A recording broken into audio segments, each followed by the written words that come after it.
The first body was discovered because the lights were still on.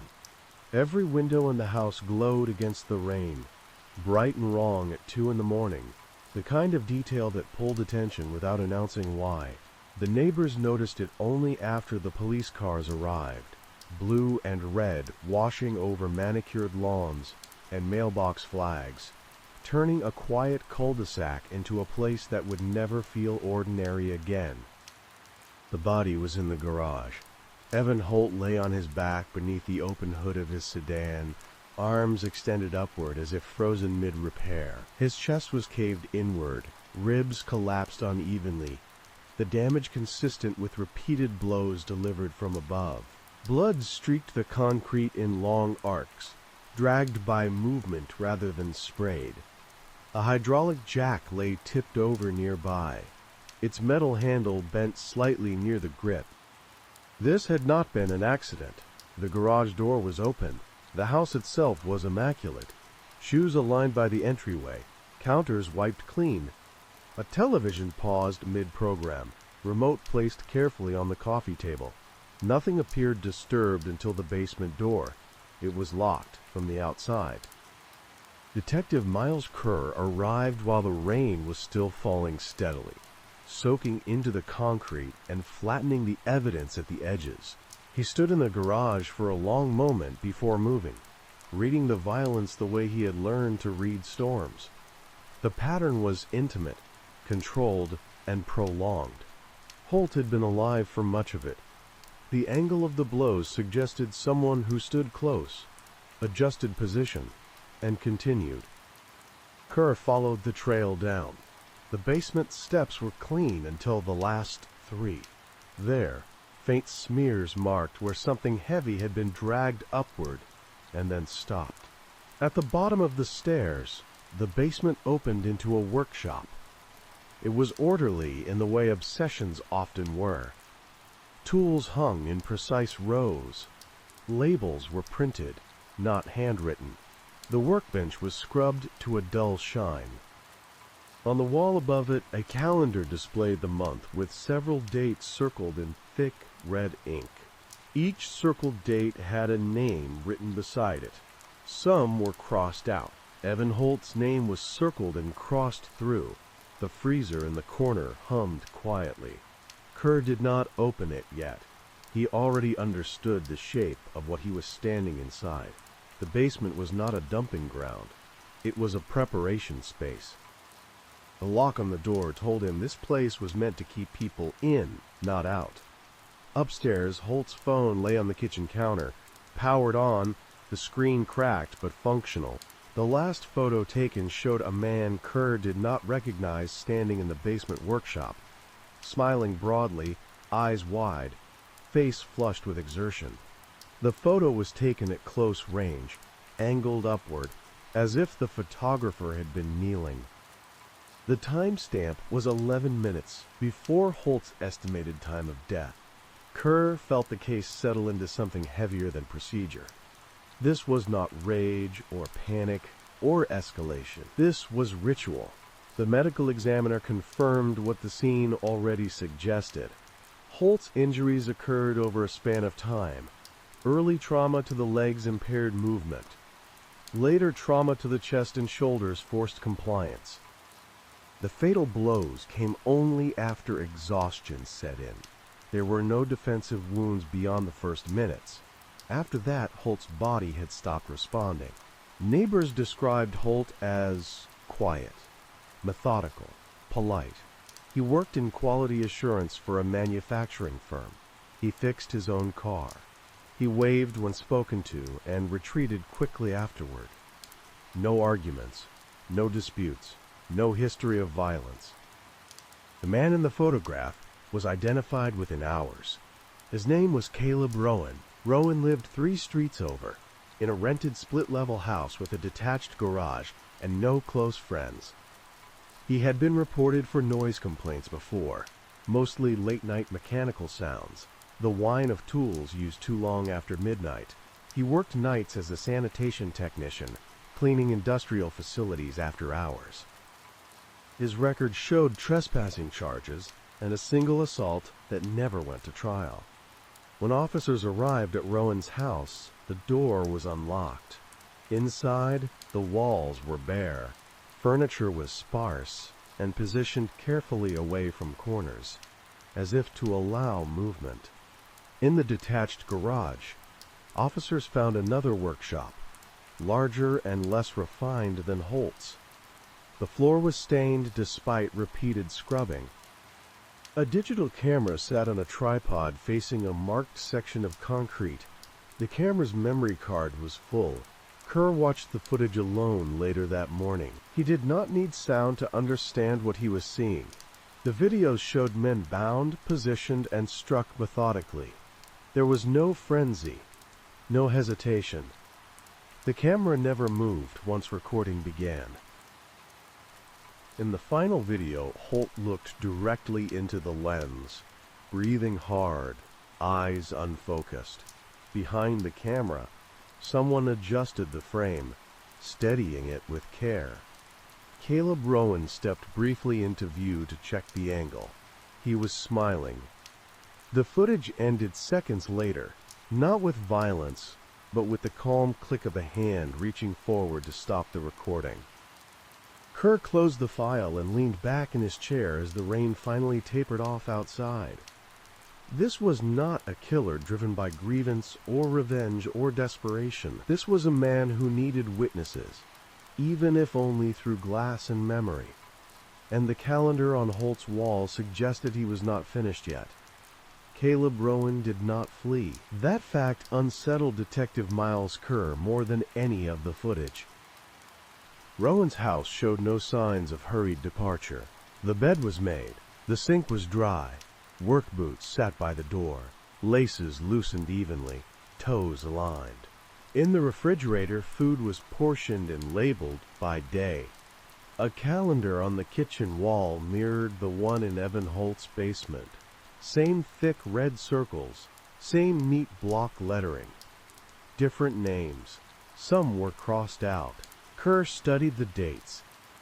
They followed a cadence, not weekly or monthly, but irregular in a way that suggested mood rather than schedule. The intervals shortened over time. The gaps between names narrowed as if restraint had become inefficient. In Rowan's garage, technicians cataloged the tools. None were exotic. Wrenches, clamps, a rubber mallet worn smooth at the handle, a length of steel pipe cut to size and taped at one end for grip. The camera tripod stood exactly 12 feet from the marked section of floor, its legs measured and leveled with care.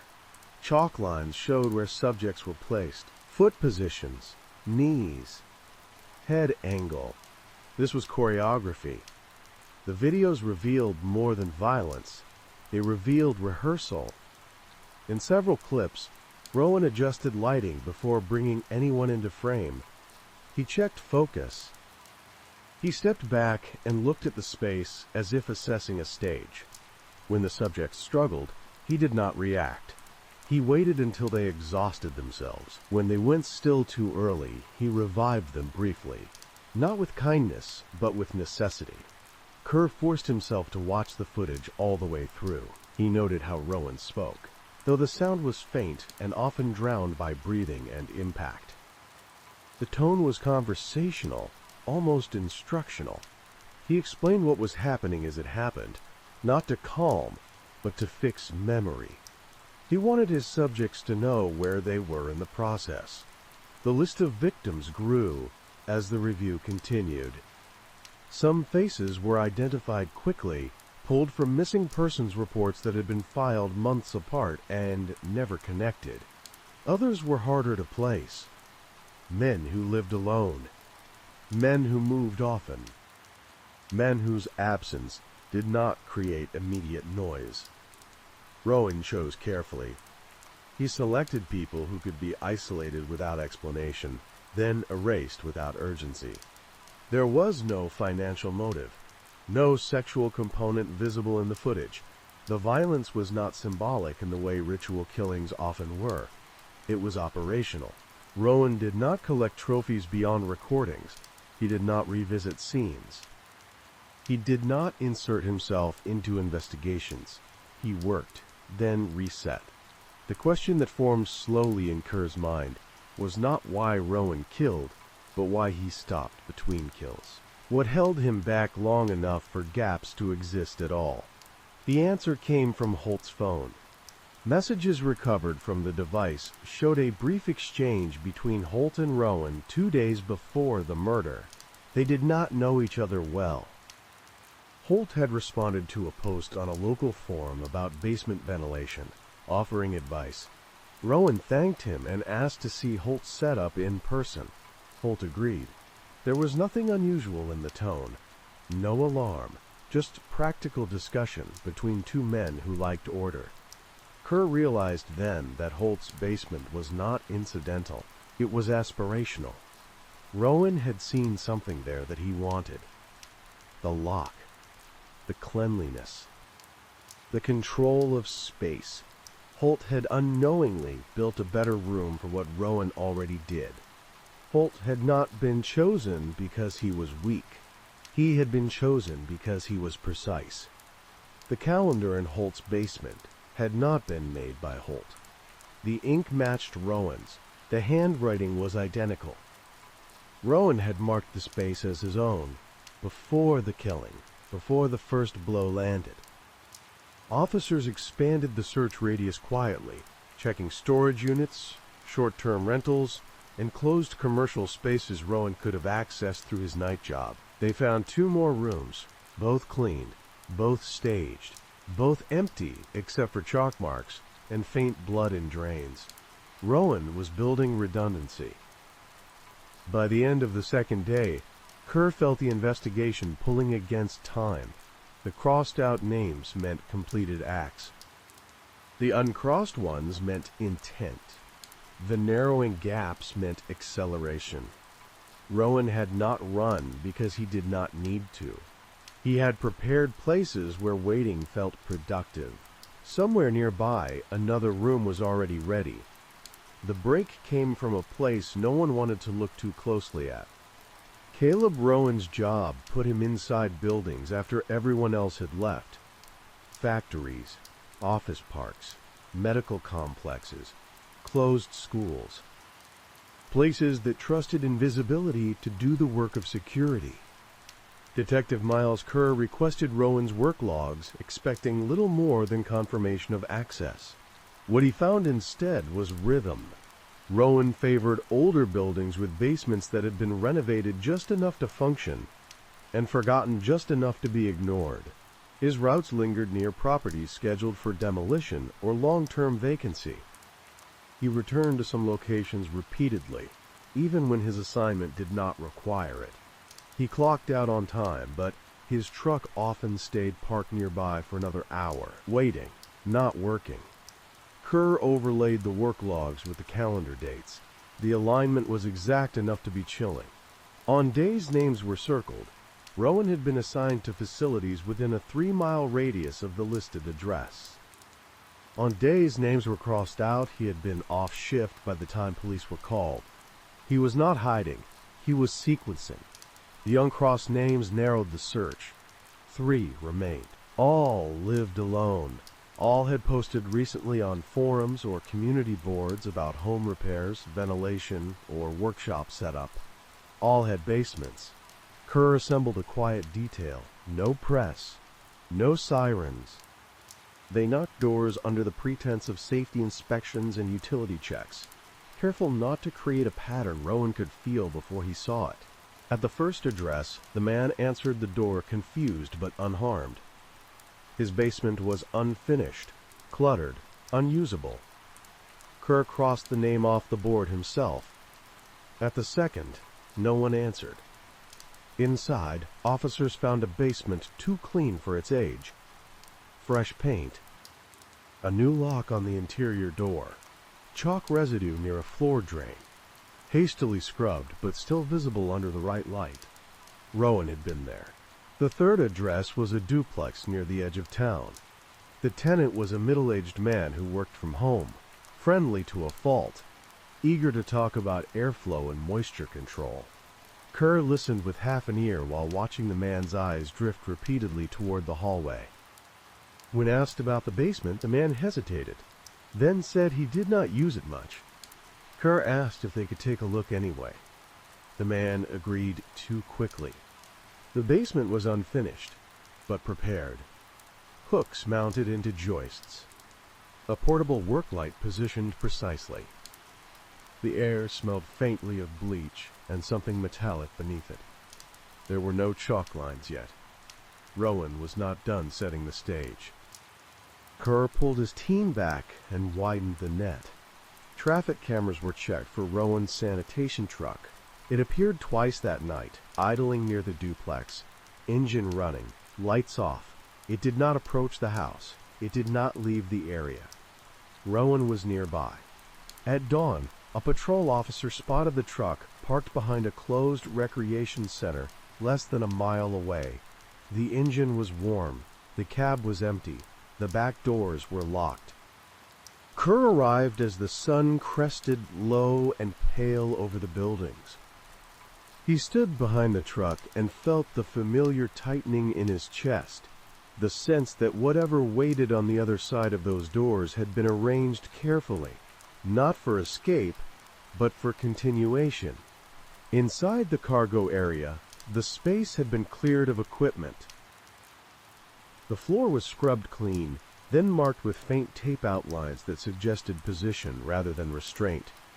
A camera was mounted to a beam, already leveled. The battery indicator glowed green. Rowan had adapted. This was not a fixed location killer anymore. This was a mobile one, refining his process as attention grew. He no longer needed basements. He needed privacy for minutes at a time. Kerr closed the doors and ordered the area secured. Roadblocks went up quietly. Officers fanned outward on foot, checking alleys, stairwells, service corridors. They moved slowly, deliberately, knowing speed created noise. They did not find him. What they found instead was a message.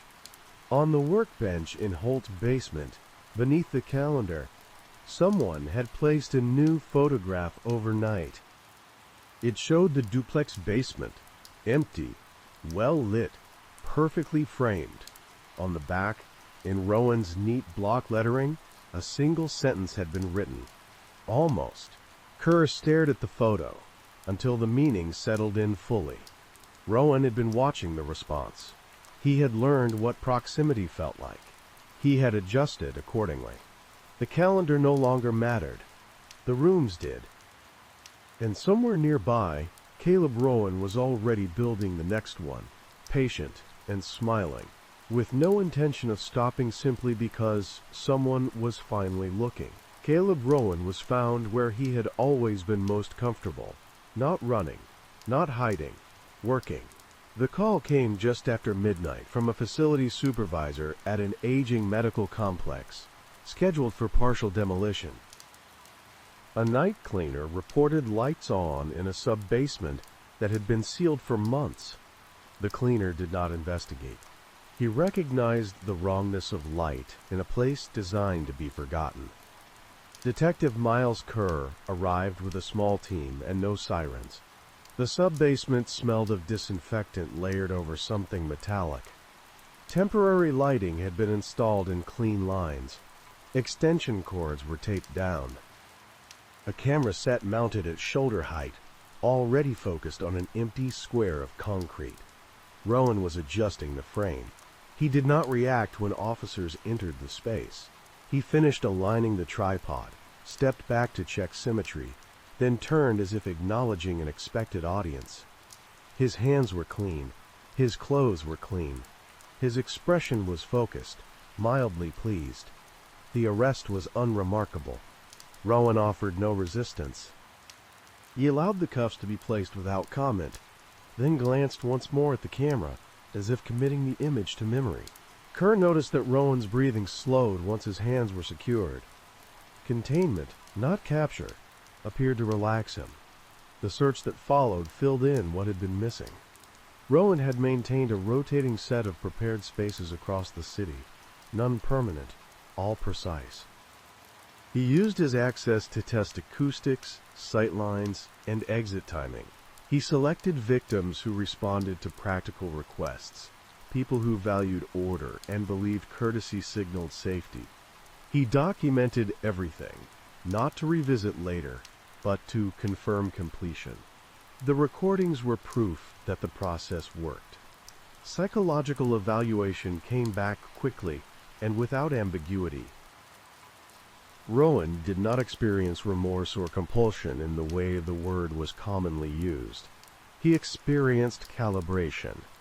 When something felt misaligned, he corrected it. People were components. Rooms were variables. The act was not release, it was resolution. Kerr reviewed the calendar one last time before it was logged into evidence. The crossed-out names stopped with Evan Holt. The uncrossed ones had been replaced by locations. Addresses without people attached. The shift mattered. Rowan had moved past individuals. He had begun optimizing environments. The indictment was extensive. The trial was not. Rowan waived it. In his final statement to the court, he did not describe violence. He described errors. He spoke about noise, about inefficiency, about how panic ruined form. He acknowledged the deaths as outcomes, not actions, and expressed mild disappointment that interruption had occurred before the last space reached readiness. The sentence removed him permanently. Afterward, Kerr returned to the cul-de-sac where it began. Holt's house was dark now, the garage empty, the basement sealed. New owners would come eventually. They would repaint, they would replace locks. They would not feel the pressure in the walls. The sanitation truck was decommissioned. The sub-basement was filled with concrete. The city moved on, confident that the right person had been caged. Kerr knew better. Rowan had not been chasing chaos. He had been chasing quiet control, the kind that left no trace until it was complete. The danger had not been his rage or his cruelty. It had been his patience, his willingness to wait until everything felt correct. The investigation closed with checklists satisfied and spaces neutralized. It did not close the understanding that some people did not want escape, attention, or recognition. They wanted a room, and time enough to finish arranging it. Now, let's start another story for tonight. The trailer shook when the second blow landed. Not rattled, but shifted, the thin aluminum skin flexing inward with a sound that carried across the dirt lot and died quickly in the open desert air. The porch light stayed on. Whoever lived there had not bothered to turn it off, or had not been given the chance. The body was found outside, face down in the gravel. Marcus Doyle lay just beyond the edge of the porch, one arm tucked beneath his chest, the other stretched forward as if he had tried to crawl back toward the door.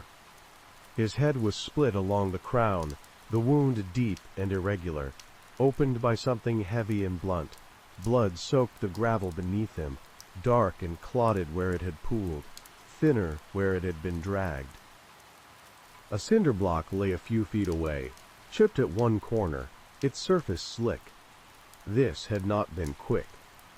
Deputy Carla Nguyen arrived first, her headlights cutting across the lot and illuminating the small crowd that had already gathered at a distance. Trailer parks bred witnesses, but not interveners. People knew when to stay inside. Nguyen approached slowly, eyes tracking the scene before her feet did. The blood pattern told her Marcus Doyle had been struck inside the trailer first, then forced out. There were scuff marks on the porch steps, smears along the railing, where someone had gripped and lost strength. The front door was open. Inside, the trailer was wrecked with intent. Not random destruction, but targeted violence. A folding table had been overturned and smashed. A chair was broken cleanly in half. The television was face down on the floor, the screen shattered inward as if struck deliberately. Blood marked the narrow hallway in thick streaks, leading from the back bedroom toward the door. Marcus Doyle had been awake for most of it. The medical examiner would later confirm that. Multiple impacts, different angles, early injuries that crippled movement, later ones that punished it. The fatal blow came near the end, delivered after Doyle was already struggling to breathe. Nguyen noticed something else immediately. Doyle's hands were bound behind his back with electrical cord, twisted tight enough to bite into the skin. The cord had been cut cleanly, not torn, the ends tucked beneath his wrists, as if whoever freed him had done so carefully. Someone had let him try to escape. Marcus Doyle was 38 years old.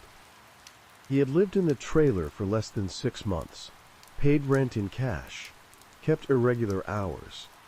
His record showed assault charges, none recent enough to matter legally. He worked odd jobs, mostly night labor, loading docks and warehouse cleanup. People described him as volatile, quick to anger, quicker to disappear when trouble followed. But this was not trouble following him. This was trouble arriving. Detective Jonah Reyes arrived just after midnight.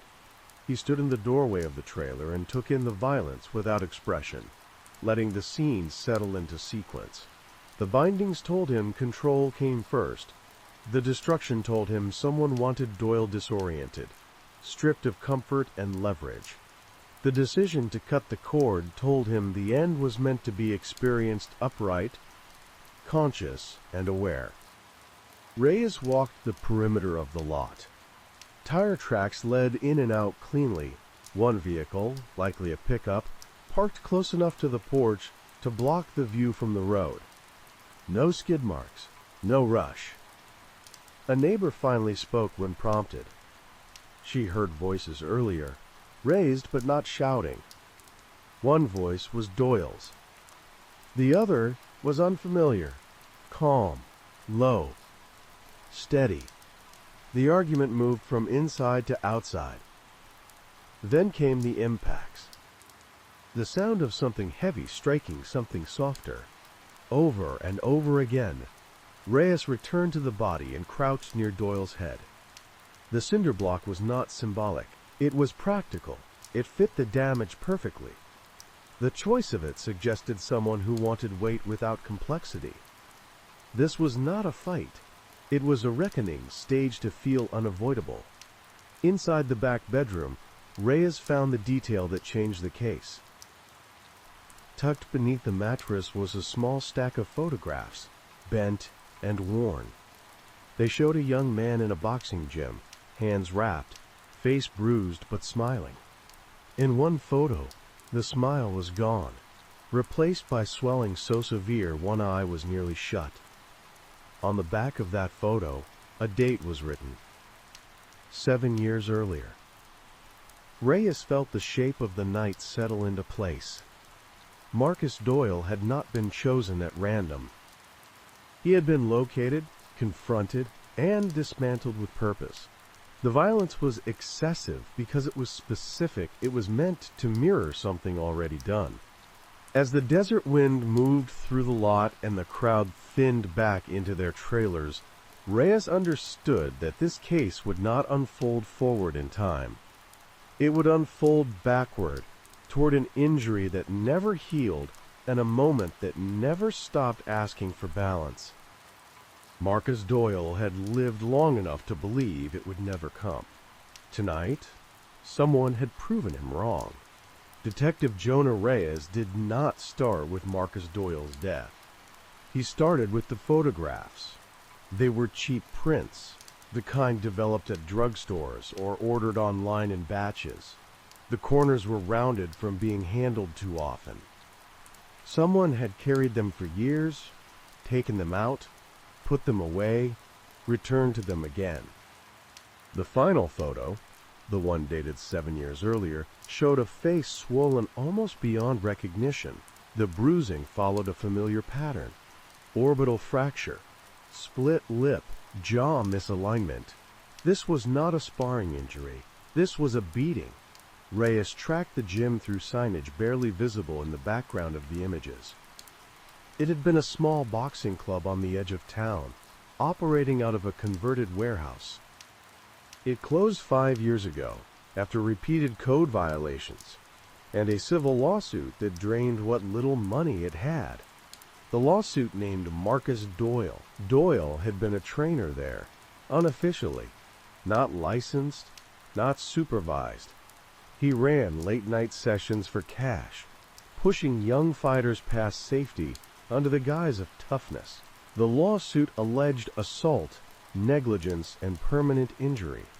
It settled quietly. No admission of wrongdoing. No criminal charges.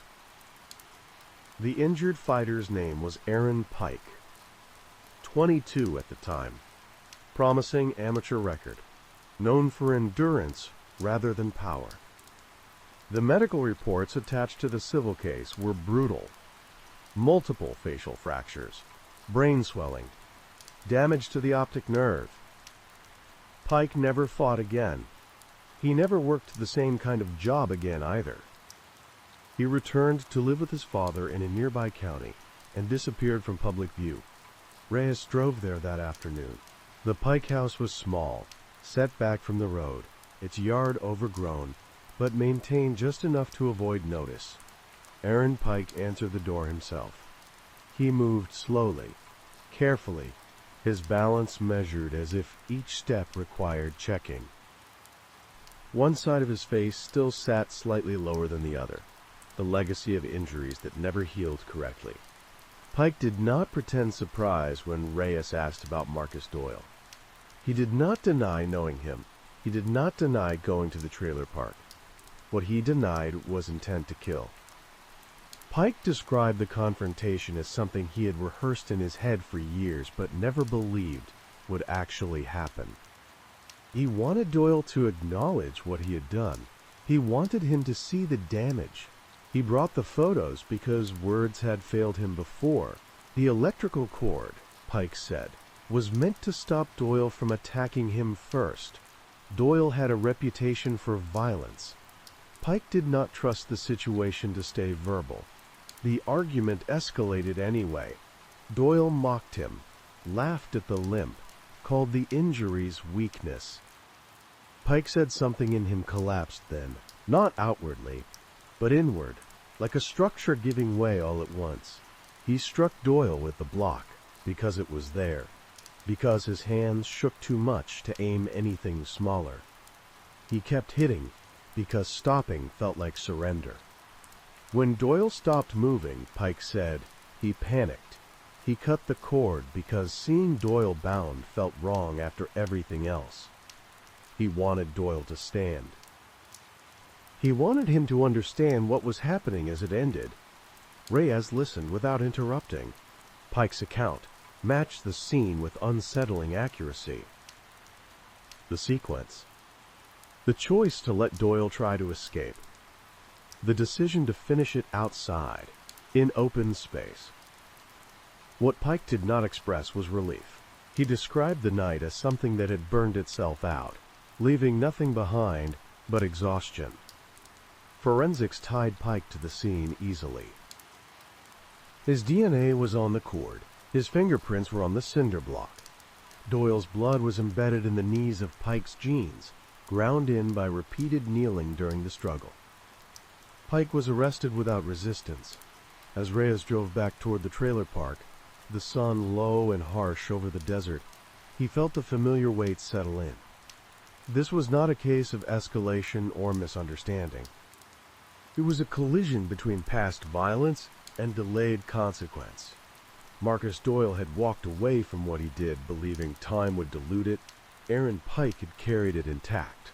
The trailer park would return to its routines quickly. The gym would remain closed. The photographs would be entered into evidence and sealed away. But the violence had already completed its circuit. What had been done in a warehouse years earlier had found its answer in gravel and blood, delivered not by impulse, but by memory that refused to fade. Aaron Pike did not ask what would happen next. He asked whether anyone would finally look at what Marcus Doyle had done inside that gym. Detective Jonah Reyes did not answer immediately. He had learned that answers offered too early tended to feel like bargains, and Pike was not bargaining. He was measuring whether the weight he had carried alone would now be shared, even briefly, by someone else. Reyes returned to the boxing gym after the arrest, this time with a warrant and a forensic team. Daylight stripped the place of mythology. The walls were scabbed with old impact marks. The ring ropes sagged unevenly, their tape darkened by sweat and time. In a back room, beneath a bench, technicians found a plastic bin filled with hand wraps, some clean, some stiff with dried blood. The stains were layered, old over older, never fully washed out. A ledger turned up in a locker, pages warped by moisture. It listed names, dates, cash amounts. No last names. No signatures. The same few dates appeared repeatedly, sessions that ran late into the night. One name appeared more often than the rest. Aaron. Reyes read the civil case again with this new context. Witness statements that had seemed vague now felt precise. Fighters described being told to keep going after dizziness set in. They described Doyle's voice, calm and instructive, urging endurance as if it were a virtue that replaced safety. They described being laughed at when they asked to stop. No criminal charges had followed. The gym closed. Doyle moved on. The system had absorbed the damage and continued. At the jail, Pike underwent a medical evaluation. Old injuries flared under stress. His hands shook more noticeably now. A doctor noted cognitive fatigue, difficulty with short-term recall. The consequences of the past were not theoretical. They were present in every assessment. Reyes interviewed Pike again, this time about the months leading up to the killing. Pike described trying to live around what happened, not past it. He worked jobs that tolerated his limitations. He avoided crowds, he avoided gyms. He kept the photographs because they proved something had been taken from him, even when language failed to explain it. He watched Doyle online sometimes. Social posts. New jobs. Casual jokes. The ease of it unsettled him more than anger ever had. The final decision to confront Doyle came not after a single trigger, but after realizing nothing else would change unless he forced it to. Reyes asked Pike whether he had planned to kill Doyle.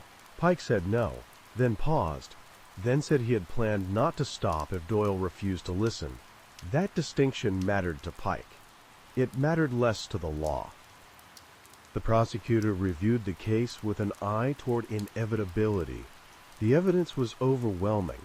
The confession was clean. The violence was undeniable. But there was also context that refused to be ignored. Years of documented abuse. A civil settlement that silenced accountability. A victim whose injuries never stopped accumulating interest. Reyes watched the case harden into its final shape. There would be no surprise turns, no dramatic revelations.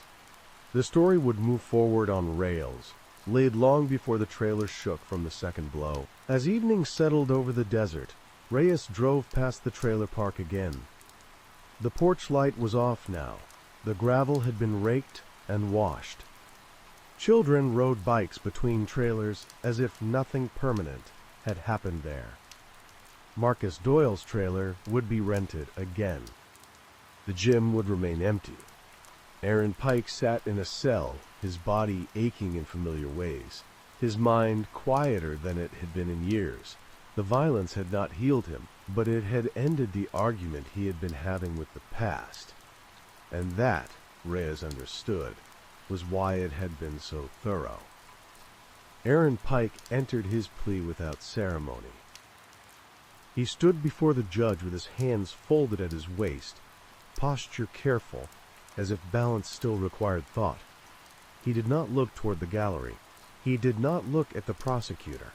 When asked whether he wished to address the court, he said no, then corrected himself, and said only that everything he had done was his responsibility, nothing more. The evidence made the outcome inevitable. First-degree murder was reduced to second-degree under a plea agreement that acknowledged provocation without excusing consequence. The sentence was long enough to remove Pike from the world he had already struggled to navigate. Short enough, some said, to suggest mercy. Pike did not react to the number when it was read.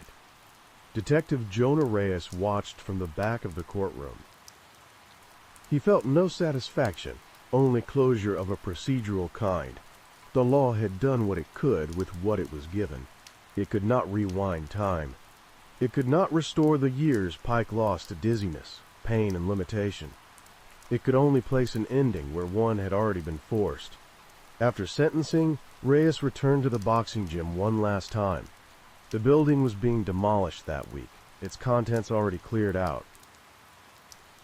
The ring lay collapsed, ropes slack and dusty. The ledger and wraps were boxed as evidence, their relevance finally acknowledged, too late to matter to anyone who had already been hurt. The gym came down quickly. Walls folded inward. Dust filled the air.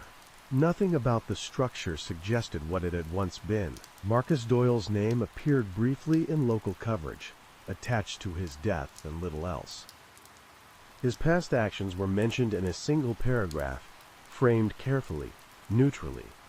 No charges followed. No posthumous reckoning arrived. The story moved on. Aaron Pike was transferred south to a state facility as summer heat settled over the desert. The ride was long and quiet. Through the bus window, the landscape flattened into distance. Pike watched it pass without attachment.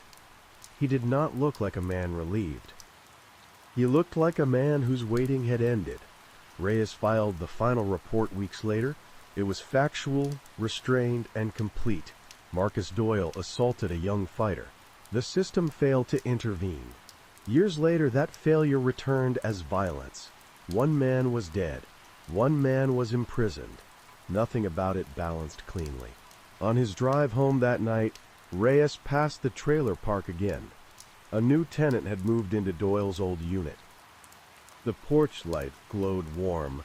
Laughter carried briefly through an open window, then faded as a door closed. Life continued, indifferent to symmetry. Reyes understood, in the end, that revenge murders rarely spread outward. They collapsed inward, consuming only those bound tightly enough to the original harm. Aaron Pike had not acted to create chaos. He had acted to stop remembering. The cost had been high, permanent, and irreversible. But for the first time since the night in that gym, the past was no longer waiting for him to answer. It was finished. Now, let's get into another story for tonight. The bar stayed open because no one had ever proven it should close. It sat alone on a stretch of highway where the asphalt softened into dirt shoulders and the desert pushed close enough to listen. The sign flickered between letters, losing its name in pieces as the night wore on. People stopped there when they were already tired of explaining themselves. That was where Lena Price was last seen alive. She came in just before midnight, ordered whiskey without ice, and drank it fast. The bartender remembered her hands shaking slightly when she lifted the glass. Not fear, exactly. Something closer to urgency. She asked if anyone had been asking for her. The bartender said no. Lena stayed anyway. She left with a man no one recognized. The motel was 3 miles down the road, a low strip of rooms that smelled like bleach and old cigarettes. Lena signed the register herself. The handwriting was steady. That detail would matter later. People in danger often wrote differently. The room was quiet until it wasn't. What happened inside the bathroom was not sudden. The mirror cracked from a single impact, but the sink was damaged by several. Blood streaked the tile in long, uneven lines that suggested movement rather than collapse. The shower curtain was torn down and trampled, its rings bent out of shape as if someone had tried to pull themselves upright more than once. Lena died on the bathroom floor. The injuries told a simple story made complicated by time. She was hit, then hit again after she tried to stand. Her throat was crushed by sustained pressure, not a strike. Fingers left bruises beneath the skin, deeper on one side than the other, indicating a hand that did not hesitate once it found the right position. There was no sign of sexual assault, no theft. Her purse lay open on the bed, wallet untouched, phone missing. The man who left the room wiped the sink, not thoroughly, but deliberately. He cleaned the places his hands had been, not the places her blood had reached. He shut the door carefully behind him and did not run. Lena Price was 29 years old. She worked sporadically as a tattoo artist, drifting between shops when the work dried up, or the people around her began asking questions she did not want to answer. She had no fixed address, no criminal record, no restraining orders filed under her name. But she had been running. Receipts found in her bag showed short stays in 5 different towns over 6 weeks. Cash payments. Different names used casually, not forged, just altered enough to buy time. A notebook tucked into the lining of her jacket held phone numbers with no names attached, some crossed out, some circled hard enough to tear the paper. One page held a single sentence, written twice. "He knows." The bartender's description of the man was vague, but unsettling. Average height, average build, neutral clothes. He did not watch Lena while she drank. He watched the door. When Lena finally stood, he moved with her, without being invited or refused. The bartender said it looked less like a pickup and more like recognition. The motel camera caught the man leaving alone at 1:42 a.m. He walked normally, hands in his pockets, head down against the wind. The footage glitched briefly as he passed beneath the light. When it stabilized, he was already at his truck. The truck was old, clean, unremarkable. No license plate could be read. Lena Price had been dead for less than 10 minutes. The story did not begin with her death. It began weeks earlier, in a different town, with something Lena had seen and failed to forget. Lena had not meant to see it. That was the detail that returned again and again in the fragments she left behind. Not intention, not curiosity, not meddling. Accident. A wrong turn, followed by the decision not to look away fast enough. 6 weeks earlier, she was working a short run at a tattoo studio in a border town that filled and emptied on weekends. The shop stayed open late because walk-ins paid in cash and questions cost time. Lena liked those hours. People told the truth more easily when they were tired. Near closing, the power cut out without warning. It lasted less than a minute, long enough for the music to stop. Long enough for the air conditioner to sigh and fall silent. Long enough for someone in the back hallway to swear softly, not startled, just inconvenienced. When the lights came back on, Lena was alone in the front. She went looking because that was what people did when something felt unfinished.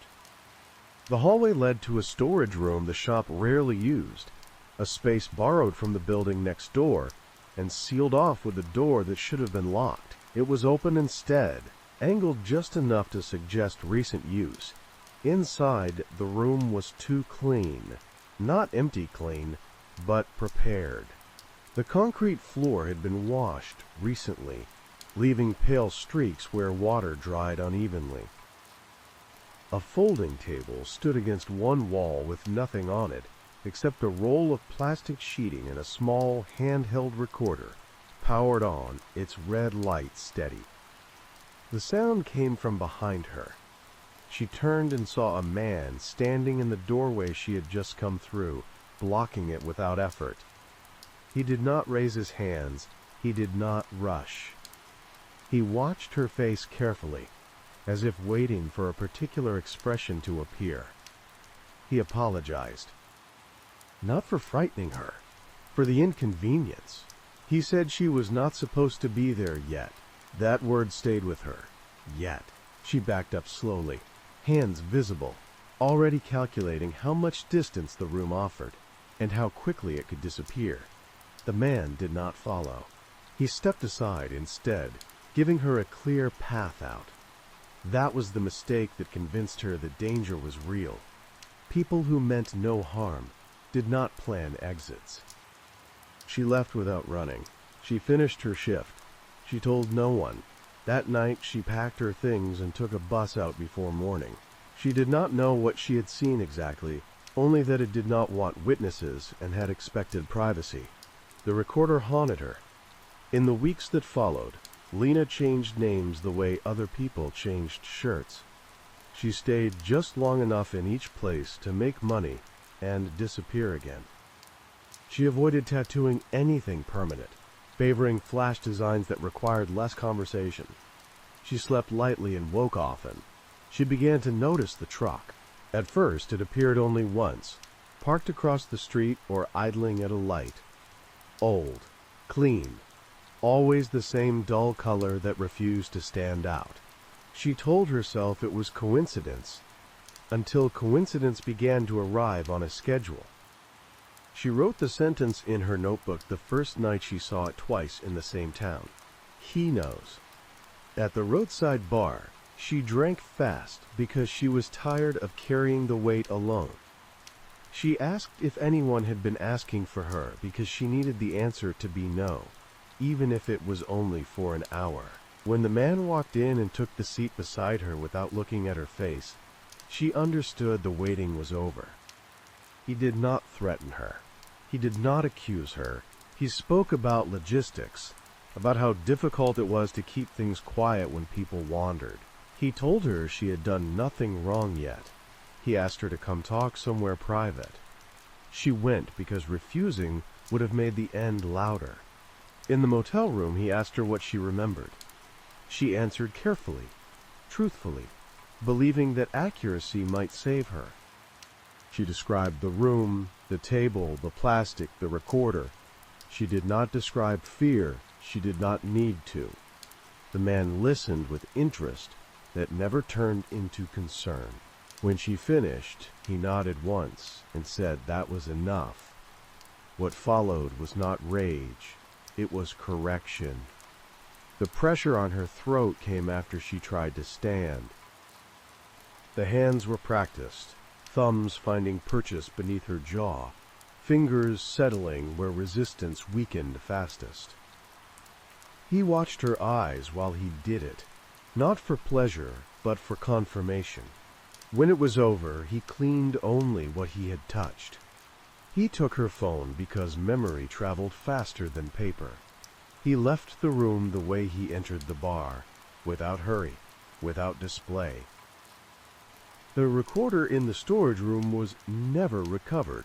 Neither was the truck. Lena Price's story did not end in the bathroom. It ended the moment she decided that seeing something did not obligate her to forget it. The man who killed her was counting on that impulse. He had been right often enough to trust it. After Lena Price died, the places she passed through began to change their behavior. Nothing dramatic. No sirens or closures. Just small adjustments that only mattered if you were looking for them. A tattoo shop replaced a backroom lock. A motel clerk started photocopying IDs after midnight. A bus station manager reported a man lingering too long near the lockers and was told it was probably nothing. The man adjusted too. The truck stopped appearing twice in the same town. He began arriving earlier, staying shorter. The cadence tightened. Where there had once been patience, there was now efficiency. Witnesses were a variable, and variables required correction. In a different county, a storage facility worker discovered a room that did not belong to any renter. It was hidden behind a false wall, accessed through a service corridor marked electrical. Inside was a folding table, plastic sheeting, and a portable recorder, identical to the one Lena had seen. The batteries were fresh. The recorder held no sound. Someone had been waiting. Elsewhere, a housekeeper found a notebook in a motel trash bin. half burned but not destroyed. Most of the pages were ash, but one survived long enough to be cataloged. It contained phone numbers without names, and a single sentence written twice, the ink pressed hard enough to scar the paper. He knows. The sentence moved through reports without comment. It did not explain anything. It simply repeated. A pattern began to emerge without anyone naming it as such. People who vanished shared a similarity that had nothing to do with age, gender, or work. They had all been briefly out of place shortly before disappearing. A wrong hallway, a locked door left open, a room that should have been empty. They had all looked. The recordings, when they surfaced, showed no escalation. The man did not grow angrier or sloppier. He refined. He shortened interactions. He stopped asking questions. Where he once explained, he now confirmed silently. The process no longer required conversation. What changed was his documentation. Early recordings were carefully framed, faces centered, sound levels adjusted. Later, ones were tighter, cropped closer, often cutting off the top of the subject's head. The camera began closer to the floor. Less context, less room. It was not about memory anymore. It was about proof. In one recovered clip, the man leaned close to the camera before turning it off. His face filled the frame briefly. Calm, focused, almost relieved. He checked the lens with the same care someone might check a mirror before leaving the house. No name was attached to the face. The places he used were erased afterward, not destroyed, but returned to neutrality. Plastic folded and removed. Floors washed. Locks replaced. The rooms forgot themselves quickly. The absence of chaos was what allowed it to continue. No one screamed in public. No scenes spilled into streets. The violence stayed contained, private, procedural. It traveled on back roads and through service entrances, slipping between expectations. Lena Price became a reference point without anyone meaning her to be. Her death marked the shift from patience to pace. Whatever restraint had once governed the man ended with her. She had not tried to expose him. She had tried to survive him. That attempt had been enough. By the time the final uncrossed name was quietly removed from a calendar no one ever found, the man no longer needed lists. He recognized the type instantly. The pause before entering a room. The glance that lingered too long. The instinct to remember instead of dismiss. He did not hate those people. He needed them to stop existing. Somewhere along a highway that never appeared on news reports, a truck idled briefly before moving on. Inside it, the camera was already charged, the recorder empty, the plastic folded cleanly. There was still time before anyone understood what they were looking for, and time, as it turned out, was the only thing he had ever needed. The end did not arrive with violence. It arrived with a mistake. The man had learned to trust pattern over urgency, but pattern required repetition, and repetition eventually created friction. The room he chose this time was almost right. An old roadside motel being gutted in stages, half closed, half operating. Contractors came during the day, travelers filled the remaining rooms at night. The overlap created noise that felt like cover. It was not. He prepared the space as he always did, careful and clean, working from habit rather than thought. The recorder was placed. The plastic was measured and cut. The camera was mounted lower than before, closer to the floor, closer to certainty. He waited because waiting had always been rewarded. The person who entered did not panic. That was new. She paused in the doorway, took in the room, and did not step forward. She did not ask questions. She did not try to negotiate. She looked at the camera first, then at him, and something in her expression shifted. not to fear, but to recognition. She said his name. He did not correct her. No one ever had before. The sound that followed was not shouting. It was the recorder hitting the floor when he moved too quickly to stop her from leaving. The camera kept running, tilted now, capturing only the lower half of the room as they collided out of frame. The violence that followed was clumsy, shortened by surprise. There was no pacing, no calibration. He lost control of sequence, and sequence had always been the point. She escaped with injuries that would never be made public. She did not give interviews. She did not tell the story the way people expected it to be told. She gave specifics without drama, locations, access points, timings. She described rooms, not acts. That was enough. The places he had used began to surface, not all at once, but steadily, like a tide that did not recede. Storage rooms behind false walls, basements with drains scrubbed too often, a truck whose interior had been modified with care that suggested long practice, recordings that showed the same hands, the same posture, the same calm impatience with delay. He did not fight when he was found. He did not speak either. In the final inventory, investigators found no manifesto, no confession, no explanation that could be summarized neatly. They found tools, they found recordings, they found calendars without names, only dates.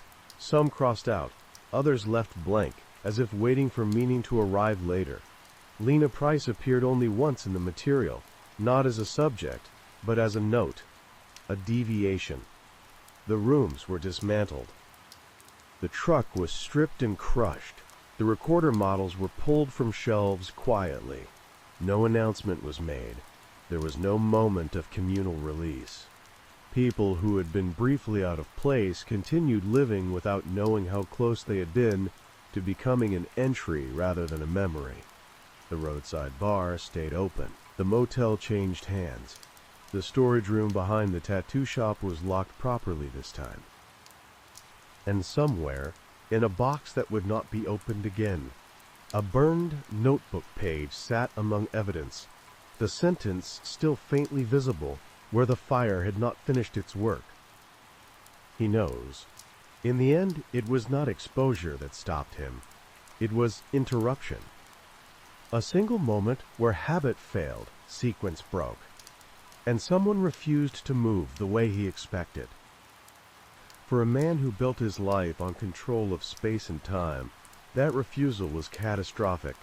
The rooms went quiet, the waiting ended, and the world resumed its careless habit of not looking too closely at the places where it almost disappeared. Now let's dive into the next story for tonight. Here's the opening installment of Your True Crime Story, written in a restrained, journalistic narrative style, with an immersive sense of realism and unease. The setting is authentic to time and place, with a focus on verisimilitude and slow-building tension. Title: The Quiet Guest of Logan Square, Chicago, Autumn 1987. The year had folded into that brittle season when daylight came late and left too soon, when the air pressed close with the dull, iron tang of lake wind. Logan Square was still more working class than fashionable then, a maze of two flats with cracked steps and leaning wrought iron fences where the L-tracks murmured through corners of twilight. Streetlights hummed over patchy sod and the persistent scent of gasoline rising from Western Avenue. People worked, came home, locked their doors, and minded their business. It was into this tired rhythm that Elliot Crane moved on September 2nd, 1987, carrying only 2 canvas bags and a quiet smile. The landlord remembered him as soft-spoken, polite, and unremarkable. A man in his mid-30s with neatly combed blonde hair and a slight Midwestern accent. He said he was a freelance technician, picking up contracts for radio repair. No one asked more than that. In Chicago, neighbors shared walls, but not always their stories. For 2 months, life in the worn brick building at 2709 North Albany Avenue passed undisturbed. Elliot paid rent in cash, waved to the family across the hallway, and kept odd hours. His lights came on after midnight. The faint pulse of talk radio drifted through the vents. He was courteous, almost deferential, and for that reason invisible. Yet by the first week of November, whispers began passing through the tenants about a smell. It started as something faint, metallic and sweet, mistaken for burnt wiring or a dead mouse in a vent. A young mother on the second floor called maintenance. The super spray disinfectant mopped the hallway and said he'd look into it. But the odor persisted, thicker by the day, leaking through cracks behind the stairs. The autumn air had turned cold, windows sealed tight. What festered inside had nowhere to go. Police were called on November 12th after tenants complained of, quote, a chemical stench. The responding officer, Patrolman Diaz, later told reporters that the property manager handed him a spare key to apartment 3R. The tenant, Elliot Crane, had not been seen since early that week. Inside, every curtain was drawn, dishes sat clean on the counter, and a transistor radio hummed low static on the floor. What Diaz found in the back room stunned even the seasoned detectives who followed. The scene wasn't one of rage, but of procedure. Carefully organized instruments, labeled glass jars, and half-sealed painter's plastic lining the wall. In one metal tub lay what appeared to be fragments of plaster, but closer inspection revealed them to be bones, bleached and cut. The air carried a clinging scent of rot, masked by ammonia. Forensics technicians spent 3 days cataloging evidence. They discovered 2 sets of human remains and fibers from at least one additional victim.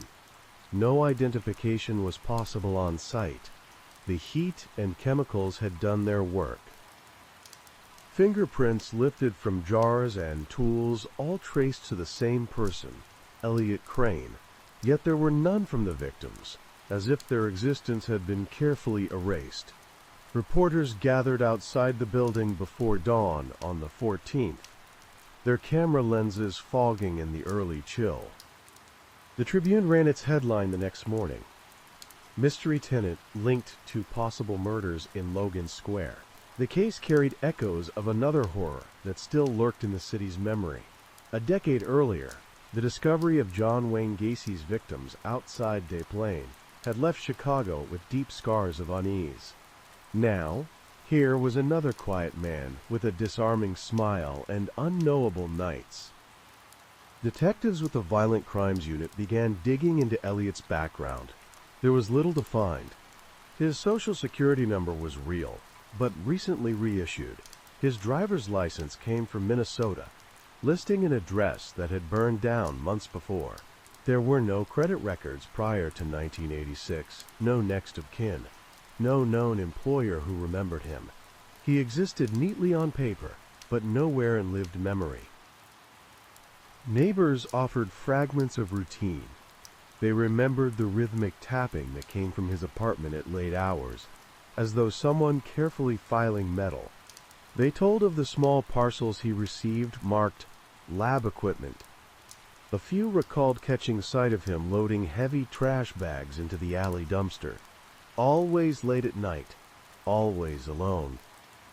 No one recalled seeing another person enter his apartment until that October, when a young man with dark hair appeared on the steps, knocking, and was invited in. That visitor, later identified as Adam Sutter, age 22, was last seen alive that same week, leaving his night shift at a gas station on Milwaukee Avenue. His mother filed a missing persons report the following Sunday. Police now understood what had happened to Adam, though confirmation by dental records would take weeks. Inside Elliot's living room, investigators found dozens of notebooks. Most were ordinary: shopping lists, repair estimates, fragments of instructions relating to electronic circuits. but among them lay pages filled with anatomical diagrams and cryptic notations in precise, blocky handwriting. No confessions, no emotional outpouring, only observation. A forensic psychologist who later reviewed them told journalists they read like technical manuals detached from empathy. The manhunt began quietly, but escalated as more discoveries surfaced. In a rented locker near O'Hare, officers located a blue duffel bag containing stained work gloves, dental tools, and Polaroids sealed in manila envelopes. The photographs, blurred but unmistakable, showed partial torsos posed under bright light against that same painter's plastic. The last timestamp was November 8th, 4 days before the apartment's discovery. Elliot Crane was now the most wanted man in Illinois. As fear spread, newspapers ran grainy ID photos of his thin, watchful face. Rewards were posted. Hotlines lit up with leads from diners, train stations, and halfway houses. Every tip pointed to a ghost. He had withdrawn $600 in cash from a bank on Belmont Avenue before disappearing. His aging blue Chevrolet Nova turned up abandoned near the Indiana border, its interior wiped clean, prints removed except one faint smudge on the rearview mirror. Weeks passed. Thanksgiving arrived gray and cold. The building on Albany Avenue stood empty behind police tape, a hollow echo in the neighborhood. One more Chicago address whispered in caution. Yet investigators understood what silence often meant. He was either long gone or patiently waiting somewhere close enough to watch. A neighbor later told detectives she thought she glimpsed him again that winter, stepping from an alley at dusk, collar up, face half hidden under a wool cap. The sighting was never confirmed, but something in her voice, the chill certainty of recognition, unsettled even the officers taking her statement. By early December 1987, with no trace of Elliot Crane, the case stalled. Evidence continued processing in laboratories across Cook County. 2 victims identified, 1 still unknown. The city, weary from its own dark history, absorbed this latest horror with grim familiarity. What haunted those who had entered the apartment wasn't the brutality, it was the order of it. The absence of frenzy implied method, perhaps experimentation. There were no signatures of impulse, no theft, no sign of struggle, only the sterile veneer of someone who studied destruction as if it were craft. And somewhere beyond the thawing streets, beneath Chicago's winter haze, they believed that order continued. The man who had built a laboratory of bones was still out there, moving unnoticed through the crowd, as the city prepared to sleep under another slate-gray sky. Here's the continuation of the story, following the same investigative tone and true crime narrative style. Title: The Quiet Guest of Logan Square Winter, 1988, Northern Indiana. Snow had frozen the fields outside Gary into cracked plains of white. Smoke curled from refinery stacks like slow incense against the sky. Freight trains moved along the edge of town, their horns echoing through valleys of rusted grain silos. It was here, 60 miles from Chicago, that a janitor unlocking a shuttered storage depot made a discovery that pulled the investigation back from silence. Inside Unit 47B, the rent had lapsed for 3 consecutive months. The facility manager, following procedure, cut the padlock on January 10, 1988.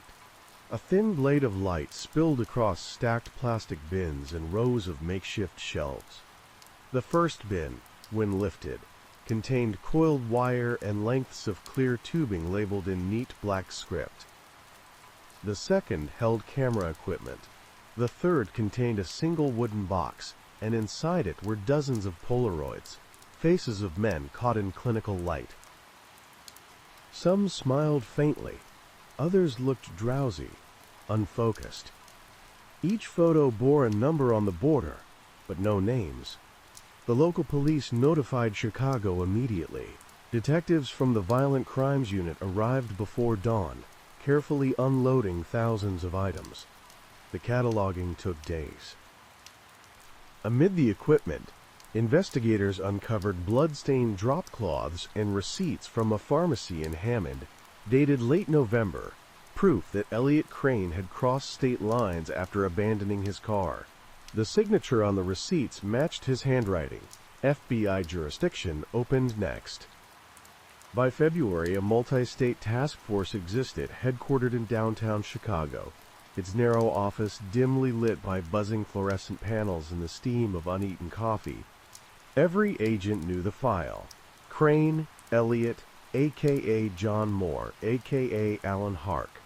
3 aliases attached to varying photographs, each subtly different in hairstyle and expression. The earliest dated back to 1979 in St. Paul, where he'd once rented a basement apartment beneath a health supply store. Old paperwork suggested he'd taken correspondence courses in electronics and biology. Journalists compared him to a phantom archivist, someone who kept records not for memory, but for control. Photographs from the storage unit spanned nearly a decade, stretching back further than anyone expected. Patterns emerged.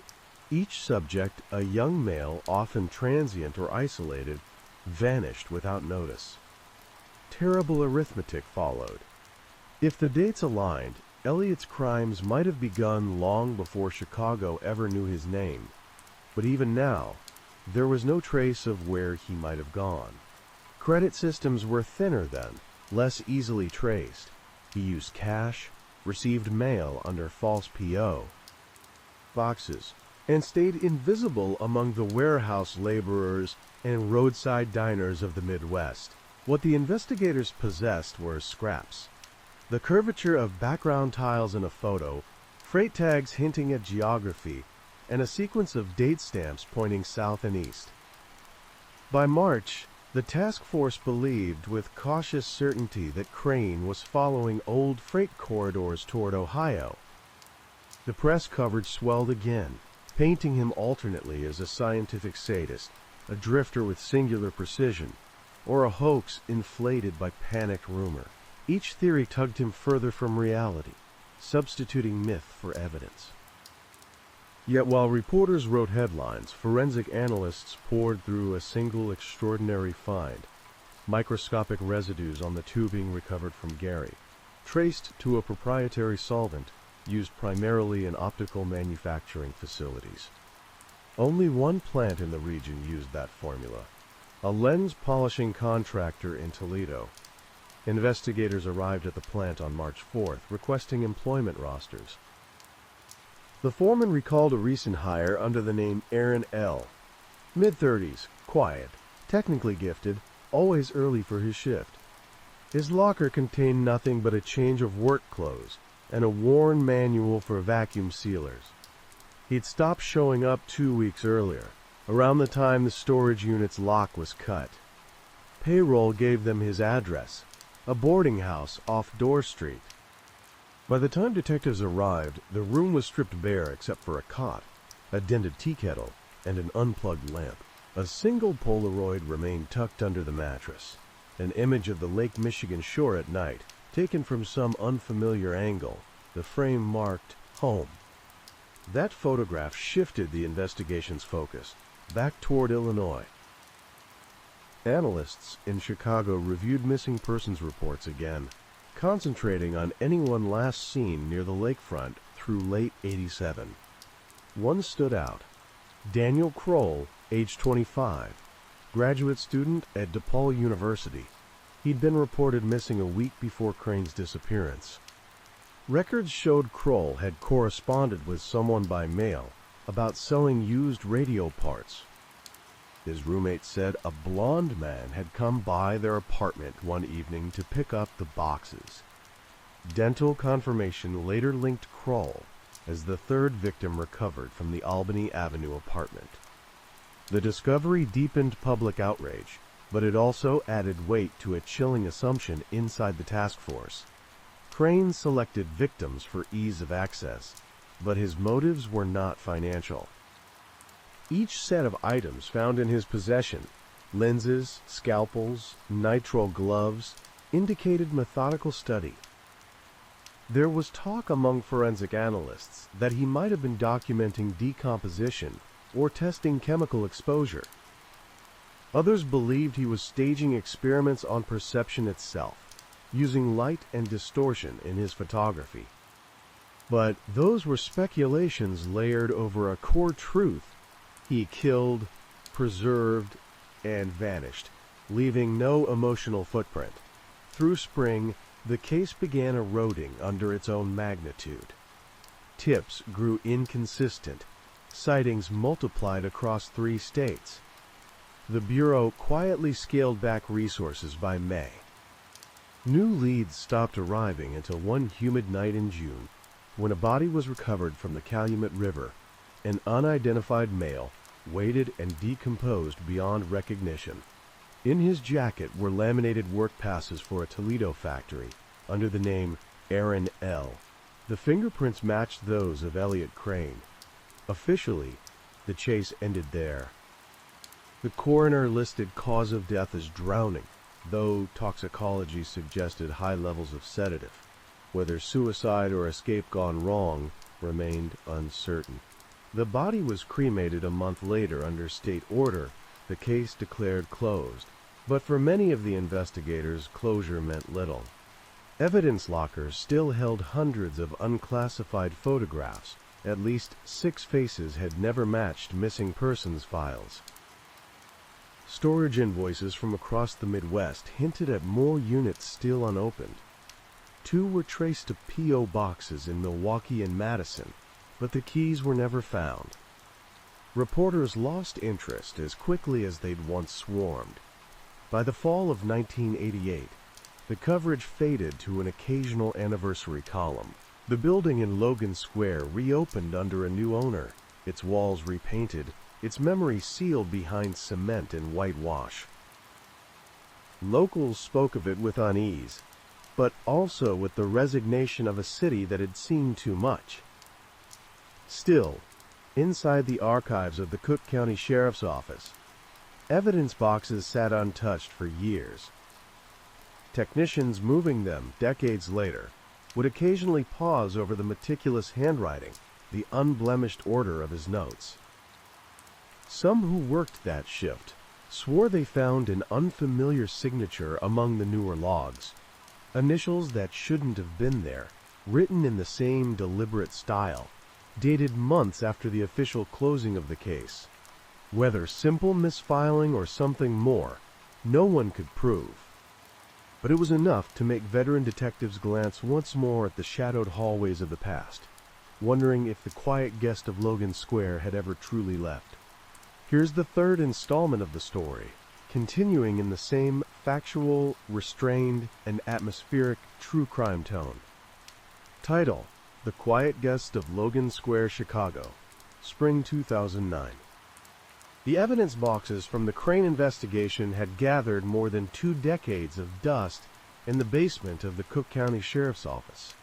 Their labels, printed in fading typewriter ink, Crane Elliott, 1987-1988, closed files, had yellowed at the edges. When the archive modernization project began in March 2009, the team assigned to digitize cold cases rediscovered them by chance. The intern who signed out the first box, Rachel Lang, was 26, recently graduated from Northwestern's criminology program. She had grown up in suburban Bolingbrook, too young to remember the news stories, but old enough to have heard fragments whispered by relatives. The Logan Square Bones, the quiet man who cut himself out of history. Her job wasn't glamorous. Scan old photos, log serial numbers, record paper trails before storage. But by the 2nd week, the Crane file had taken peculiar hold of her. The inventory didn't align. Several evidence tags listed attachments that were missing, specifically a roll of undeveloped 35mm negatives and a single logbook described in a 1988 summary report as Item 114, Personal Notes, recovered from storage facility, Gary, Indiana. The bag where it should have been was empty, except for lint and the stale chemical odor of film emulsion. When Lang asked her supervisor, she was told the file had been closed for over 20 years. Paperwork errors were common. Photographs degrade, he said. Paper vanishes. Happens all the time. Still, it bothered her. The original catalog referenced 16 canisters of film taken from the storage unit, but only 15 had been scanned and archived before the case's closure. Another staffer later recalled handing that final roll to a former analyst named Heller, a forensics photographer who retired in 1990 and now lived outside Peoria. That spring, Lang drove down to interview Heller for clarification, thinking it might fill a footnote in the archive. What she found only deepened the riddle. Heller, then 78, lived alone in a house pressed between cornfields. Its siding faded to tobacco yellow. He answered questions methodically, hands steadied by decades in dark rooms. When she mentioned the missing negatives, his expression faltered. He remembered them. 16 rolls, yes, but one was undeveloped when the Bureau ceased field work. I offered to process it myself, he said, for completeness. He claimed he never received authorization and eventually returned it to evidence. Yet the official ledger showed no return log. Then it's gone, Heller said simply, lost in the Bureau's house cleaning. Happens more than anyone likes to admit. His voice stayed calm, but as Lang noted later in her report, his eyes didn't. They shifted toward the living room wall, where a set of black and white photographs, still lives of empty rooms, alleys, windowsills, hung in mismatched frames. She thought one seemed oddly familiar, a photograph of a stairwell, steep and narrow, walls covered in peeling paint.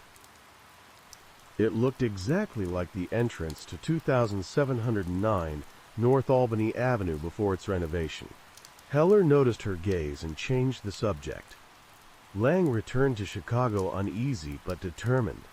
The following month, she reviewed scanned negatives from the recovered 15 rolls.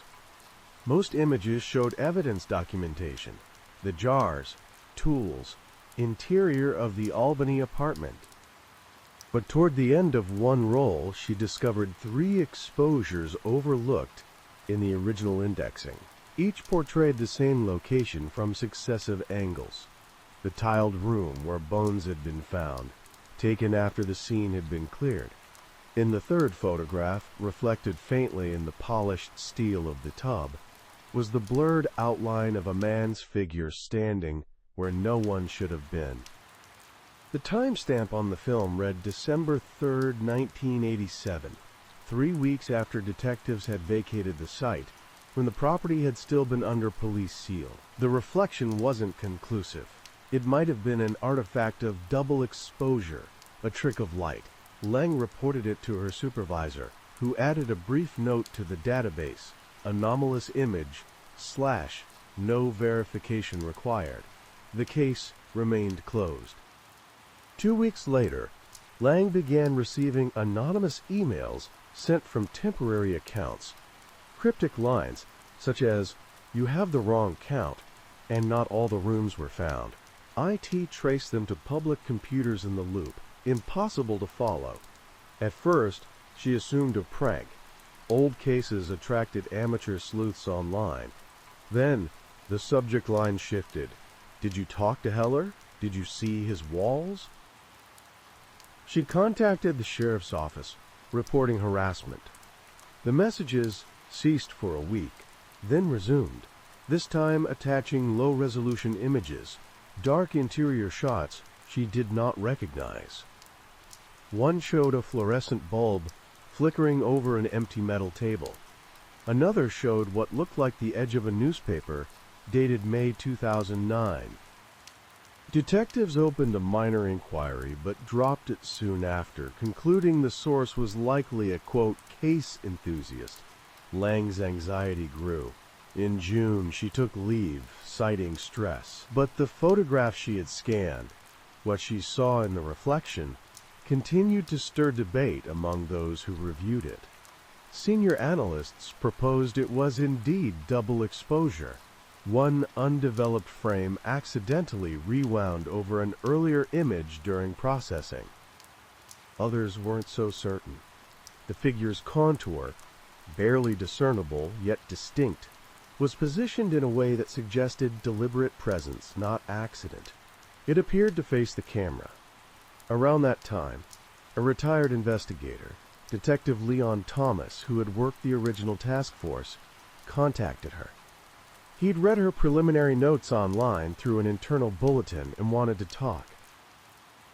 Thomas had spent 20 years believing the case ended with the drowned body. The sight of renewed movement unsettled him. They met at a diner off I-55 the following month. Thomas confessed that he, too, had doubts about the body recovered from the Calumet River. Identification had been based solely on partial prints and dental fragments, sufficient for bureaucracy, not certainty. He'd pushed for DNA testing when technology improved in the late 90s, but was denied funding. "Every time I look at that scene in my head," he said, "I hear silence, like unfinished work." Lang listened, notebook open but hand still. He slid across the table a photocopy of a letter that had arrived at district headquarters in 1991, addressed to him without a return stamp. Its text was typed on an old machine, single page, unsigned. "You looked in the wrong unit. You never found 14A. For decades, Thomas had dismissed it. Another cranked message. But the rediscovered negatives now forced him to reconsider. The Gary facility had units numbered only up to 60. 14A hadn't existed on record. Yet internal audits from the storage company hinted at secondary lots on leased land nearby, numbers missing from formal inventory during the 1988 seizure. That night, Lang returned home with the copy folded into her jacket, unable to sleep. She pulled up historical property maps of the area outside Gary and located an extension once owned by the same storage corporation, long since demolished. The demolition report listed one unverified steel container removed to private sale before inspection, unaccounted for in all later documentation. The address associated with its buyer led not to Indiana but to a warehouse conversion on the outskirts of Milwaukee, registered under an inactive business called Midwestern Optics Limited. The registration date was January 1988, 1 month after Elliot Crane disappeared. And so, more than 20 years after the manhunt had ended, a new trail emerged, fragile but unmistakable, pointing north through the snow-choked industrial artery of the lake's western shore. The building at the end of Commerce Street looked like any other abandoned warehouse along the river. Brick eaten away by frost, windows blind with dust, a pale stencil of its former sign still faintly visible beneath graffiti. Midwestern Optics Limited. Officially, it had ceased operation in 1991 after bankruptcy. Unofficially, its interior hadn't seen visitors in years. Rachel Lang and retired detective Leon Thomas stood outside the padlocked gate one gray October morning, breathing fog into the cold. The property was under city repossession status, which meant municipal clearance could be filed without much notice. Thomas had obtained an inspection warrant through old colleagues, archival security check, he'd called it. They wore flashlights at their belts, their movements nervous but deliberate, aware of how thin their authority really was. Inside, the air smelled of oil and mildew. Floorboards moaned under the loose weight of nails. Light from the river filtered through cracked panes in yellow slats. They passed through what had once been a packaging area, conveyor belts draped with cobwebs, rusted presses faced with plaques labeled lens calibration. And then, Behind a partition wall, they found something stranger. A metal door stood embedded in the brick, incongruous with the factory's layout, newer than its surroundings. The hinges were industrial grade, reinforced. Thomas pried it open with a steel bar, his breath shuddering with effort. Beyond the threshold lay a small concrete room, clean in a way no abandoned place ever is. The interior seemed almost staged.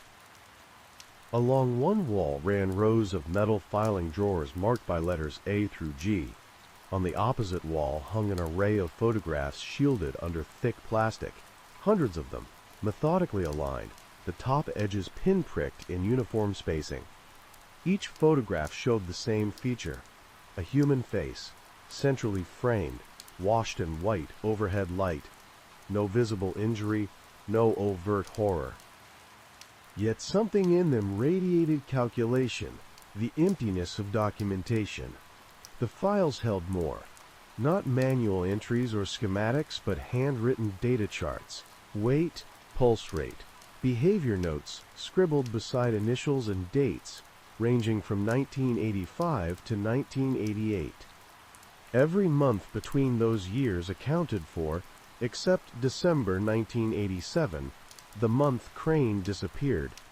At the back of the room, beneath a cloth sheet, sat a large covered shape. Lang hesitated before drawing it free. Beneath was an antique enlarger, an optical printer, its wiring rewound, modified with salvaged transistors. A red bulb still hung overhead, wired to a generator fused against the wall. Dust coated everything, but the setup bore no signs of long neglect. The cables were fresh. The plug, when Thomas tested it, sparked faintly with residual charge. Someone had been here recently. Lang's skin prickled. On the table beside the enlarger lay a notebook bound with cord. Her gloved hand trembled as she opened to the first page. The handwriting, angular, precise, was the same seen on Crane's recovered labels, but these entries dated from 1989 to 2008. Locations shifted: Milwaukee, Duluth, Kalamazoo, and each year listed sample counts, method notes, and final remarks entered in identical phrasing. Observation complete. Preservation achieved. For a long time, they said nothing. Thomas backed away slowly, whispering that they needed to alert authorities. But before they could move toward the exit, a faint mechanical sound, like a camera's shutter, clicked somewhere beyond the concrete wall. It repeated, deliberate, once, twice, then silence. Thomas wheeled his flashlight toward the sound. A ventilation grate flickered back at them, the space behind it absolute dark. The beam caught on something metallic, perhaps wiring, perhaps not. Lang's mouth went dry. She stepped back, pulse loud in her ears. The third click came closer, from the shadows behind the machinery. They fled, first walking quickly, then running, through the corridors until daylight broke over the warped assembly floor. Every footfall echoed through emptiness. When they made it outside, they realized neither had spoken since the first sound. Thomas called dispatch from the car, his voice trembling but measured. Within 20 minutes, a city response team arrived. The warehouse was sealed by late afternoon, but after repeated searches extending over 2 days, investigators claimed no photographs, no filing cabinets, no notebook. Only bare concrete and debris. The basement space, they said, reeked faintly of ozone and photographic fixer, but nothing else remained. Lang and Thomas were quietly told to step aside, their warrant rescinded for administrative overreach. Their statements entered the record and went nowhere. Within weeks, the county issued a standard finding. Structure cleared, no criminal materials present. Lang resigned from the archival project soon after. Her official memo cited psychological exhaustion. What she did not mention was the recurring image she could not shake, the faces beneath plastic, expressionless under white light, their pupils reflecting the flash exactly as the blurred figure had in that old 1987 photograph. Thomas vanished from official correspondence a year later, his phone disconnected, his apartment emptied. Friends assumed he had moved closer to his children in Kansas. No forwarding address existed.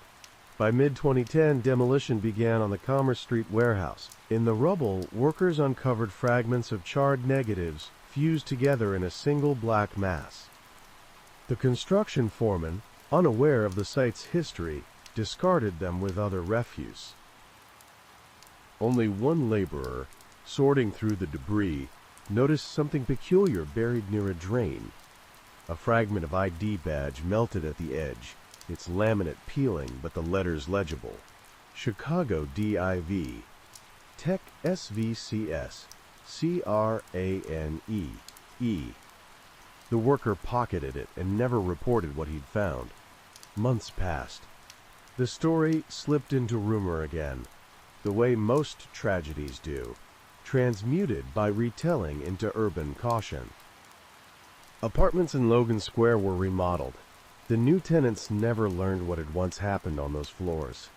Years later, when a graduate researcher revisited unsolved files for a documentary on Midwest cold cases, she came upon Rachel Lang's name. The correspondence email bounced back, address defunct.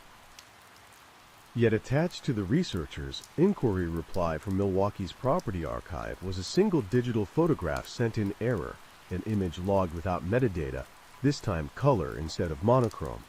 It showed the corner of a workshop table, an analog radio partly dismantled beside a newspaper dated February 2011. In the reflection of the radio's chrome trim, blurred by motion, a pale shape leaned toward the lens, indeterminate in age, coarse in texture, as if time itself had corrupted the image. But close examination revealed something faintly familiar. The slope of the jawline, the careful haircut, the steady gaze. Professional analysis called it coincidence, a distortion artifact born of compression. Those who had read the case file weren't so certain, and in certain quiet blocks of Logan Square, where winter light still fell flat against old brick and the L cars still groaned through twilight, renters sometimes spoke of hearing radios tuning themselves from nowhere, just static fading into silence, as if someone were still listening long after everyone else had turned away. Let's start the next story for tonight. Everyone agreed the fair had been too quiet before it happened. Not peaceful, just wrong in the way spaces felt when they were waiting for something they could not explain. The ride stood ready before sunrise, lights off, metal cooling in the morning air. Music had not started yet. The first workers arrived with coffee and cigarettes, unlocking gates and raising awnings without urgency. The body was already there. It sat upright on a folding chair beneath the Ferris wheel, hands resting on its thighs, ankles crossed with almost delicate care. Someone had washed the blood from the face, but not from the clothes. The shirt was stiff with it, darkened across the chest and collar. The eyes were open. No one screamed. A groundskeeper noticed first and simply stopped walking. He stood still long enough for the scene to register, then turned around and walked back the way he came. He did not run. He did not shout. He told the first person he saw to call someone who knew what to do. By the time the police arrived, the fair was already being undone. Gates closed. Trucks turned away. Workers sent home with instructions that felt temporary, but would not be. The man in the chair was named Curtis Hale. He was 46 years old. He sold novelty knives at fairs like this one, moving state to state with the calendar, sleeping in a camper that always smelled faintly of oil and leather. People knew him by his voice more than his face. He demonstrated blades with a practiced rhythm, nicking paper, rope, apples. He made violence look neat. Curtis Hale had been stabbed.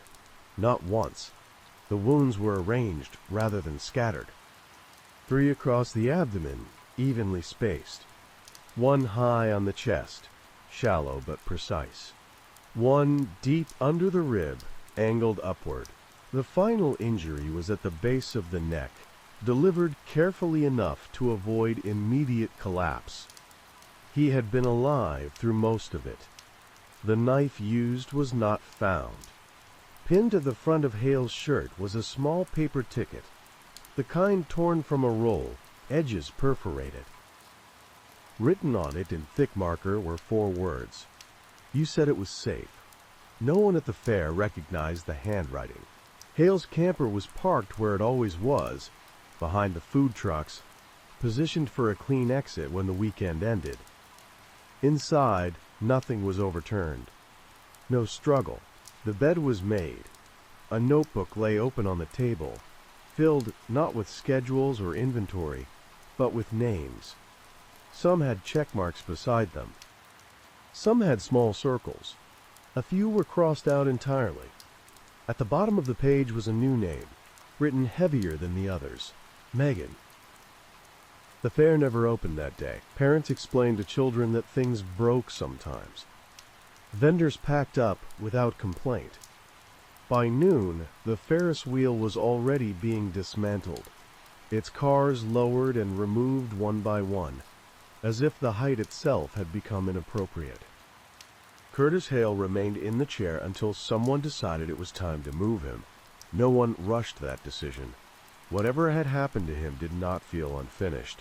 The fairgrounds were silent in daylight, which was worse than noise. Without music or crowds, the place revealed how temporary it always was. Bolts showed where rides were meant to be removed. Lines painted on asphalt led nowhere without feet to follow them. The Ferris wheel's shadow cut across the dirt in a slow arc that meant nothing now. Curtis Hale's booth was taken down last. No one planned it that way. It just happened. The table was lighter than it looked. The pegboard came apart easily. The knives were gone, packed carefully into a plastic bin by someone who did not comment on their weight. A laminated sign lay face down in the dirt where it had fallen. It showed smiling hands holding a blade flat against an apple, the cut perfect, harmless, clean. Behind the booth, a small trash bag had been missed. Inside were paper towels stiff with dried blood, folded rather than wadded. They had been used to clean something carefully, not quickly. Beneath them was a disposable poncho, transparent and torn at the collar. Someone had worn it long enough to matter, then removed it without urgency. The camper told a quieter story. Curtis Hale had not been surprised the night he died.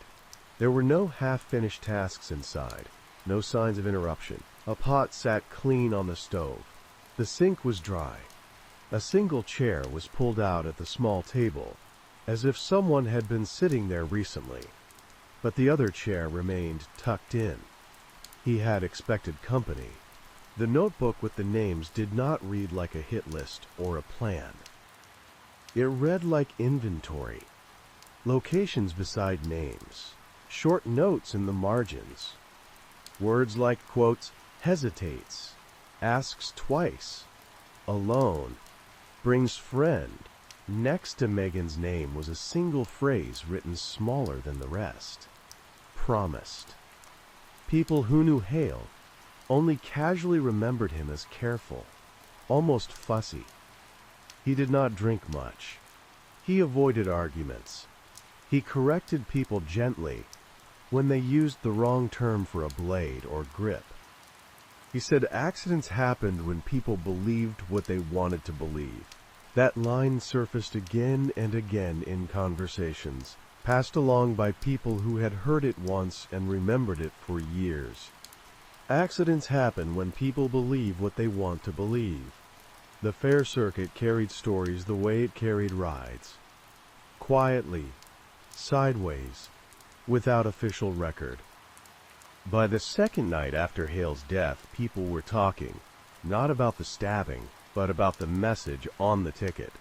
You said it was safe. Some remembered Hale saying those words to customers who hesitated before letting him demonstrate. Some remembered him saying it to children, smiling, lowering his voice, asking parents to watch closely. Some remembered him saying it in a different context entirely, behind tents and trailers, when the fair was closed and only generators were awake. Megan was not hard to find. She had worked concessions 2 summers back, then left mid-season without explanation. She was younger than Hale by more than a decade. People remembered her because she asked questions.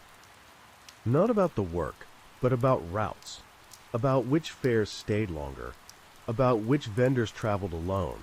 She had disappeared from the circuit after an argument that no one could quite describe the same way twice. When she resurfaced, it was not at a fair. It was at a hardware store 40 miles away, buying a roll of clear plastic, gloves, and a knife that was not meant for display. The cashier remembered her because she paid in cash and asked whether the blade held an edge after bone contact. The question did not trigger alarm. It simply lingered. Curtis Hale did not die because the fair was dangerous. He died because it was trusted, because it moved on schedule, because people learned where things would be and when, because it taught everyone that nothing stayed long enough for consequences to catch up. Hale had built a life inside that assumption. The chair beneath the Ferris wheel had been placed deliberately, legs even, facing the direction where crowds would have entered if the gates had opened. Someone had wanted him seen, but not interrupted.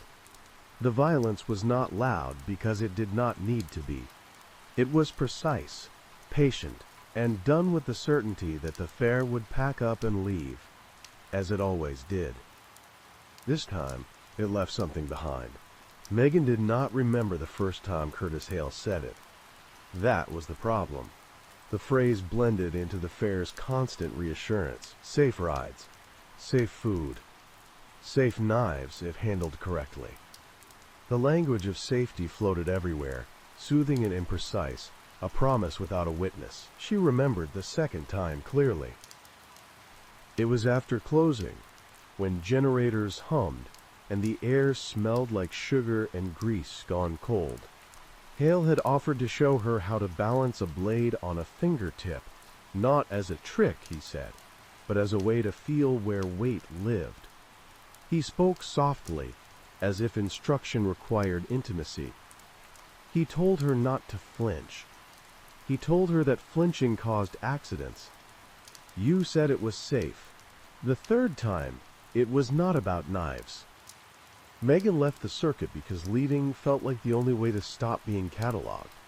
She had seen Hale write names in his notebook, not hidden, not guarded, just there, as if people were locations he needed to remember later. She had watched him observe, who lingered, who trusted, who followed instructions without asking what they were for. She told herself she was imagining things until she stopped imagining them and began remembering them instead. Years passed without resolution. That was the fair's gift. It did not close stories. It dissolved them. Megan built a quieter life. She learned how to be unremarkable. She learned how to stand in places without being seen. Then she saw the poster. Curtis Hale smiling, knife raised, dates and towns listed beneath his name. The fair was back, looping closer than it had in years, the same routes, the same order. The past returning not as threat, but as routine. Megan did not confront him right away. She went to the fair twice before the night had happened. She watched how Hale worked now. Slower, more confident. He still said the words. He still waited for belief to settle before proceeding. The notebook was thicker, the names more numerous, the checkmarks more frequent. The night she went to his camper, she knocked once. He opened the door as if he had been expecting her, because, in a way, he had. Recognition moved across his face and did not leave. He did not apologize. He did not deny knowing her. He said her name and gestured to the chair. They talked longer than anyone would ever know. The stabbing did not happen during an argument. It happened after agreement failed. After Hale explained himself carefully, and Megan understood that explanation was the most dangerous thing he offered. The first wound came when he reached for the notebook. By the time she dragged him beneath the Ferris wheel, he was already quiet. She washed his face because she wanted him recognizable. She placed his hands because disorder felt like mercy he did not deserve. She pinned the ticket because words had failed before, and paper lasted longer. Megan did not stay to watch the fair dismantle itself. She left before dawn, while the grounds were still holding their breath. She did not take the knife. She did not take the notebook. She did not take anything that would keep her tethered to him. The fair moved on, without knowing why it felt different this time. Curtis Hale's absence became a story, then a warning, then a rumor, with no clear ending. Vendors adjusted habits. Demonstrations shortened. Smiles became sharper, more rehearsed. Somewhere down the road, Megan slept without dreams for the first time in years. She did not feel clean. She felt finished.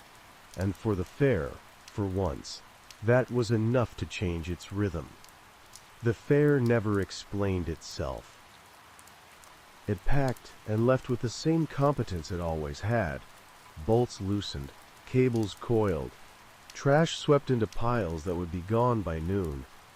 Trucks rolled out in sequence, engines coughing awake, routes already decided. By the time the sun cleared the tree line, there was only flattened dirt and the pale ghosts of where rides had stood. Curtis Hale's chair was the last thing removed. No one argued about it. No one hurried.